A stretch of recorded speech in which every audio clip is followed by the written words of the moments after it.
If there's one thing Democrats have mastered, it's their extraordinary inability to grasp public sentiment or take no for an answer. This persistent refusal to accept rejection mirrors the behavior of psychopaths, assuming that when people reject their leadership or ideals, they don't really mean it and just need a bit more convincing. Newsflash: leftists, no means no. Making matters worse, the dominant narrative from leftist pundits after their crushing electoral defeat is that Americans are simply too stupid to understand the brilliance of Kamala Harris and the woke agenda. Progressives, as always, believe they know what's best for everyone. After all, they're the smartest people in the room. Yet, for all their self-proclaimed intellectual superiority, they still suffered a humiliating landslide loss.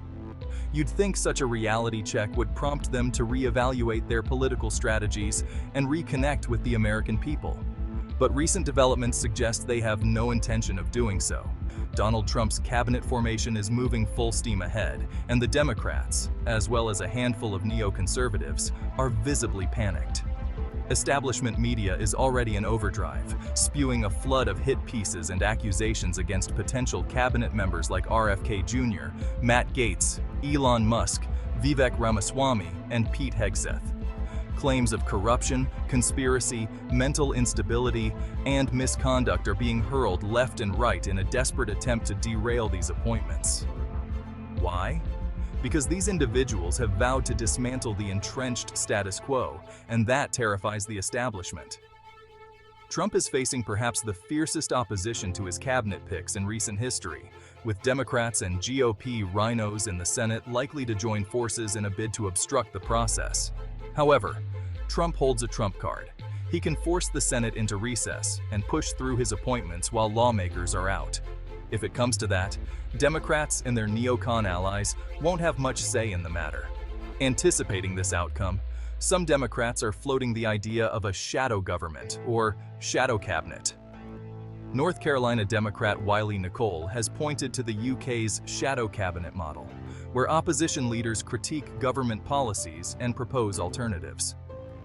But the idea reeks of desperation. For Americans, the phrase shadow government carries dark, corrupt connotations.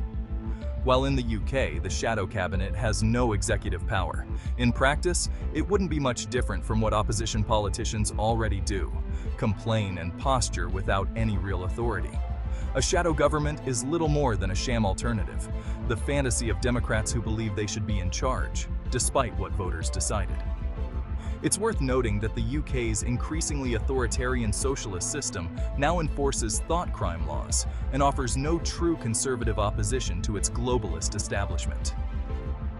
Genuine conservatism is practically extinct in Britain, as all parties cling to a center-left ideology that veers further left with each passing year.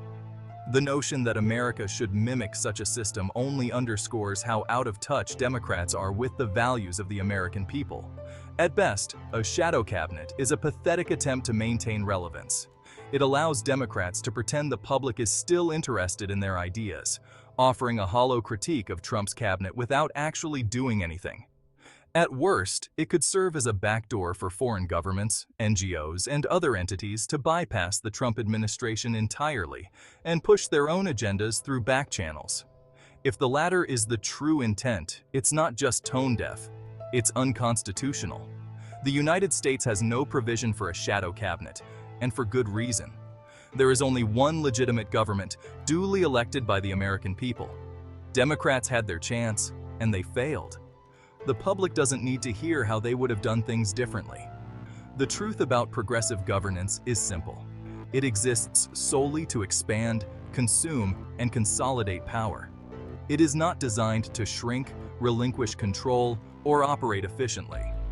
What Democrats fear most is a dramatic downsizing of the federal bureaucracy, the very apparatus that grants them influence and power. A shadow cabinet is merely the latest ploy for leftists to cling to the illusion that they still hold sway over the country's direction.